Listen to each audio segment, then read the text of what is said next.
On s'intéresse dans cet exercice à une solution qui contient 4 solutés et dont il va falloir déterminer les quantités à introduire dans la fiole pour préparer la solution S. Dans la première question, on s'intéresse tout d'abord aux masses de solutés solides à dissoudre. Et parmi les 4 solutés, effectivement, 3 seulement sont à l'état solide. Le saccharose, le permanganate de potassium et le fructose. Donc les 3 premiers solutés qui apparaissent dans la liste dans cette recette. On commence par déterminer la masse de saccharose. On connaît la concentration massique qui est égale à la masse du soluté divisée par le volume de la solution. On tire de cette formule la masse de saccharose qui est égale à C1M fois le volume de la solution. Dans cette formule, la concentration massique est en grammes par litre, donc le volume devra être en litres. Il est donné en millilitres dans l'énoncé, il faudra le convertir ici en litres. Et grammes par litre fois des litres donne bien une masse en grammes. On remplace par les valeurs numériques 8,4 grammes par litre fois 50,0 fois 10-3, le 10-3 correspondant à la conversion des millilitres en litres, ce qui fait une masse de saccharose de 0,42 grammes. Pour le permanganate de potassium, on donne dans la recette non pas la concentration massique, mais la concentration molaire. On calcule donc dans un premier temps le nombre de moles qu'il va falloir dissoudre. On rappelle la formule à connaître, N égale C fois V, ici C2 fois le volume de la solution. Dans la formule, la concentration molaire est en mol par litre. Le volume, là aussi, devra être converti en litres. Mol par litre fois litre donne bien des mols. On remplace par les valeurs numériques 2,6 10-3 mol par litre fois 50,0 fois 10-3, ce qui donne 1,3 10-4 mol de permanganate de potassium. Pour en déduire la masse de permanganate, on rappelle la formule M égale N fois grand M. Ici, la masse molaire est celle de permanganate de potassium qu'il va falloir calculer au préalable et qui est égale à 1 fois la masse molaire du potassium, 1 fois la masse molaire du manganèse et 4 fois la masse molaire de l'oxygène, car il y a 4 atomes d'oxygène. On remplace par les valeurs numériques et on trouve une masse molaire de 158,1 g par mol. Et on remplace les valeurs numériques. La quantité de matière est égale à 1,3 10-4, la masse molaire 158,1, ce qui donne une masse de permanganate de potassium de 0,021 g.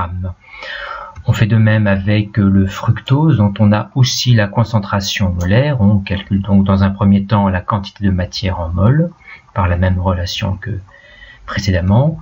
On remplace par les valeurs numériques 2,9 10-2 mol par litre, qui est la concentration C3, fois 50,0 10-3, parce qu'il faut toujours convertir ici le volume donné en millilitres en litres, ce qui fait une quantité de matière, c'est-à-dire un nombre de moles de 1,5 10-3 mol. On en déduit la masse de fructose avec la même relation que vu précédemment. On calcule au préalable la masse molaire de saccharose qui se décompose ici en 6 fois la masse molaire du carbone plus 12 fois la masse molaire de l'hydrogène plus 6 fois la masse molaire de l'oxygène. En remplaçant par les masses molaires des différents atomes, on trouve une masse molaire de 180,0 g par mol. On rappelle ici les unités à utiliser. Effectivement, des mols fois des grammes par mol donnent bien des grammes. On remplace par les valeurs numériques une quantité de matière calculée précédemment, fois la masse molaire que nous venons de calculer, ce qui donne une masse de fructose à peser de 0,27 g. Dans la deuxième question, on s'intéresse cette fois-ci au 4e soluté dont on donne la concentration molaire et qui n'est disponible que dans une solution mère de concentration molaire C0. Il faut donc ici déterminer la contenance de la pipette jaugée pour prélever la solution mère afin de préparer la solution S, c'est-à-dire 50 ml de solution S, c'est-à-dire à préparer dans une fiole jaugée de 50 ml. On rappelle pour cela la définition du facteur de dilution qu'il va falloir calculer. Le facteur de dilution est égal au rapport de la concentration mère sur la concentration de la solution fille, mais c'est aussi égal au rapport du volume de la fiole où l'on prépare la solution sur le volume de la pipette qui va servir à effectuer le prélèvement de solution mère. On connaît ici le rapport des deux concentrations, ce qui nous permettra de calculer le facteur de dilution, la concentration mère étant égale ici à C0 et la concentration fille étant égale ici à C4. On remplace par les valeurs numériques et on trouve un facteur de dilution de 2,5, c'est-à-dire qu'on dilue la solution mère 2,5 fois.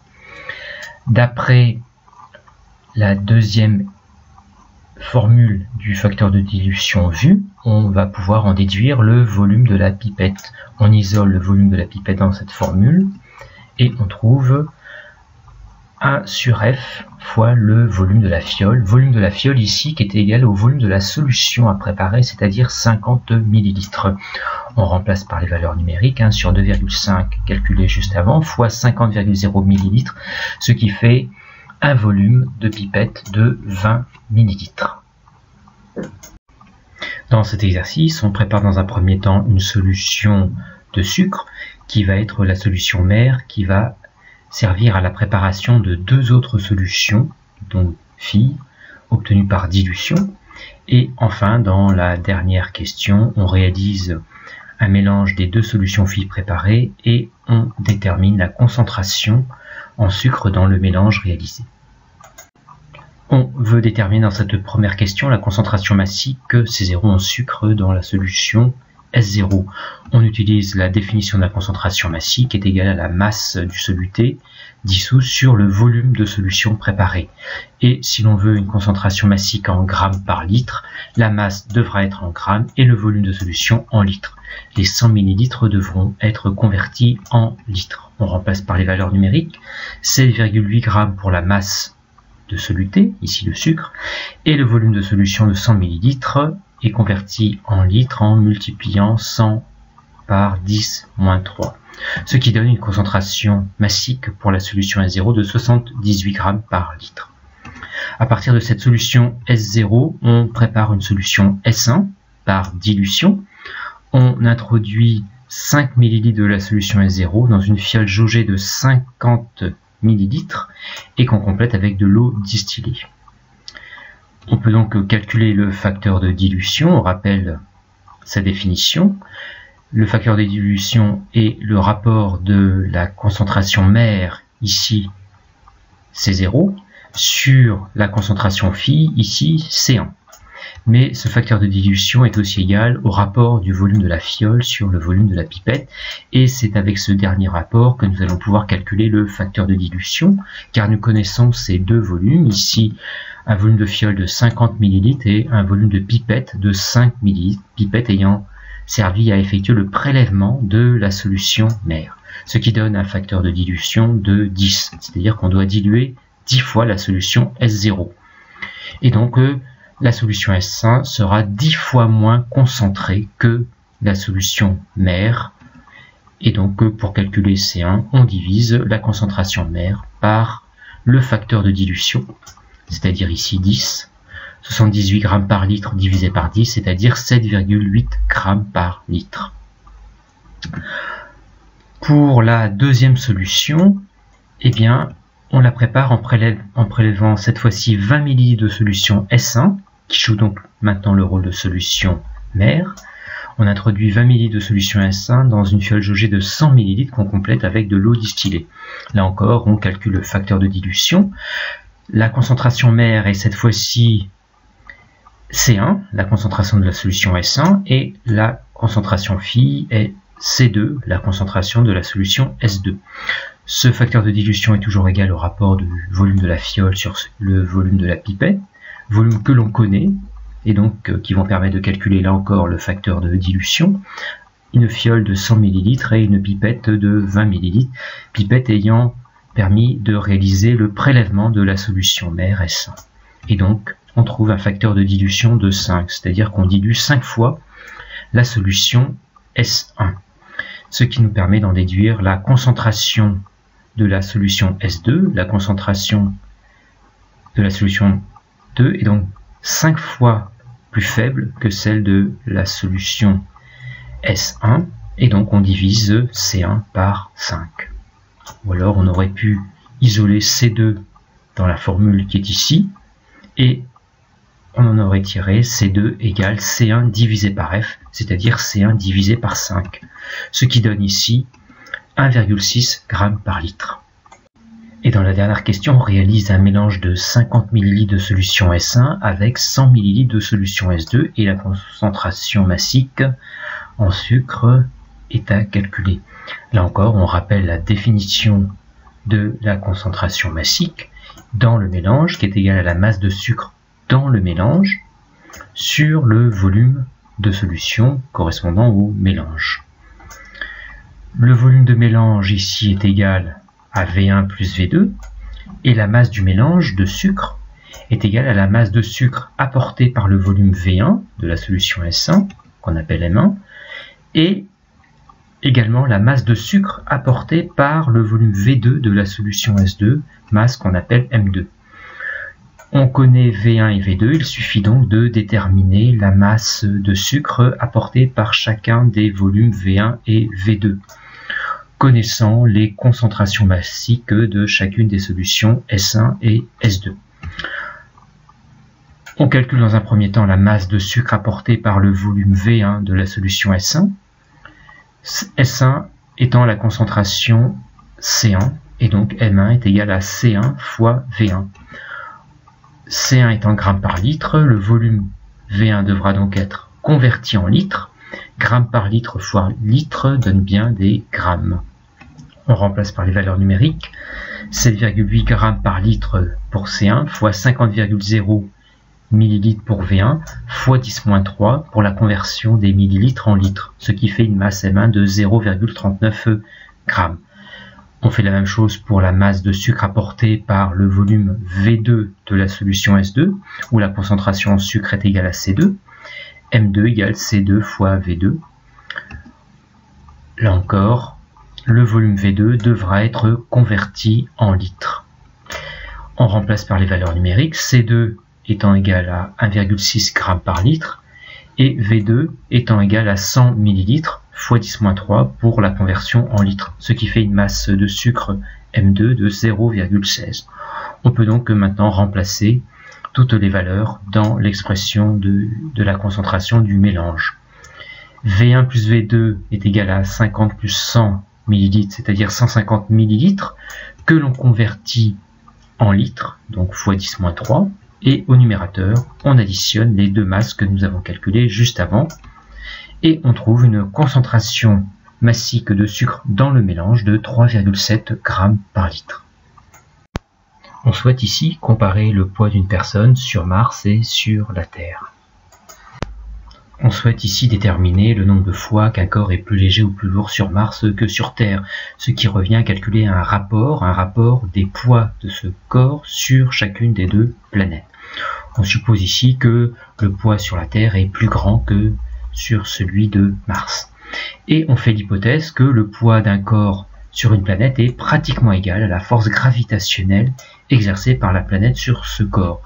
Et donc ce rapport de poids est aussi égal à un rapport de force gravitationnelle exercée par chacune des planètes sur le corps. On commence par calculer la force gravitationnelle exercée par la Terre sur le corps à l'aide de la loi de la gravitation, grand G fois la masse de la Terre fois la masse du corps divisé par la distance qui sépare le centre des deux corps. Et ici la distance qui sépare le centre des deux corps, lorsque ce corps est à la surface de la Terre, n'est autre que le rayon ici de la Terre. Rayon de la Terre à convertir en mètres, les masses étant en kilogrammes. L'unité de la constante de gravitation est celle donnée par l'énoncé et la force s'exprime en newton. Et donc ici, la seule grandeur à convertir est le rayon de la Terre qui est donné en kilomètres dans les données. Et donc, convertir des kilomètres en mètres revient à multiplier la distance en kilomètres par 10 puissance 3, ce qui donne une force gravitationnelle exercée par la Terre sur le corps de 779 newtons. On fait de même pour la force gravitationnelle exercée par Mars sur le corps. Cette fois-ci, la distance qui sépare le centre de Mars et le centre du corps est le rayon de Mars, qu'il faut également convertir ici en mètres, donc 3390 km fois 10 puissance 3 pour passer en mètres, ce qui donne une force gravitationnelle exercée par Mars sur le corps de 297 newtons. On peut donc maintenant calculer le rapport des deux forces gravitationnelles, ce qui donne un rapport de 2,6. On est donc environ 2,6 fois plus lourd sur Terre que sur Mars. Nous venons de calculer que le poids d'une personne de 80 kg à la surface de la Terre est égal à 779 newtons. Dans cette question, on veut connaître l'altitude h à partir du sol, à laquelle cette personne doit se trouver pour se sentir 2 fois plus léger, c'est-à-dire pour que son poids soit 2 fois plus petit, c'est-à-dire 390 newtons. On appelle F' cette nouvelle force, et F' est égal à cette expression d'après la loi de la gravitation, et cette fois-ci la distance qui sépare le centre des deux corps est égale à RT plus H. Effectivement, il va falloir rajouter au rayon de la Terre cette fois-ci l'altitude petit h qui est l'inconnu de cette équation. Pour isoler cet inconnu, on passe les deux membres de cette égalité à l'inverse. On isole le terme RT plus H au carré en multipliant à gauche et à droite par G fois MT fois petit m, ce qui donne GMT fois petit m divisé par F'. Poursuivons l'opération qui consiste à isoler petit h. On va prendre la racine carrée de chacun des deux membres. Et donc à gauche RT plus H et à droite racine carrée de GMT M sur F'. Et enfin, pour isoler petit h, on va retrancher à gauche et à droite RT et obtenir cette expression. Il suffit maintenant de remplacer par les valeurs numériques en n'oubliant pas de mettre les grandeurs dans les unités légales, c'est-à-dire ici le rayon en mètres. Ce qui donne une altitude de 2,6 10 puissance 6 mètres, c'est-à-dire en kilomètres, 2,6 10 puissance 3 km. On souhaite savoir dans cet exercice si le son qui a été enregistré et que l'on visualise ici est un son audible ou non. Pour connaître la fréquence du signal, il faut déterminer au préalable la période du signal, c'est-à-dire la plus petite durée du signal au bout de laquelle celui-ci se répète. Et sur ce signal, la période correspond à cette durée. Pour mesurer précisément une période, on remarque qu'il est facile de mesurer deux périodes. Effectivement, deux périodes correspondent à 25 millisecondes. On en déduit donc une période qui est égale à 25 millisecondes divisé par 2, c'est-à-dire 12,5 millisecondes. On peut donc en déduire la fréquence du signal, qui est égale à l'inverse de la période. Si l'on veut une fréquence en Hertz, il faut que la période soit en secondes. Il va falloir donc convertir les 12,5 millisecondes en secondes. 1 sur 12,5 fois 10-3 pour passer en secondes, ce qui fait une fréquence de 80,0 Hz. Fréquence qui se situe entre 20 Hz et 20 000 Hz, c'est-à-dire dans le domaine des sons audibles. Le son qui a été enregistré est donc un son audible.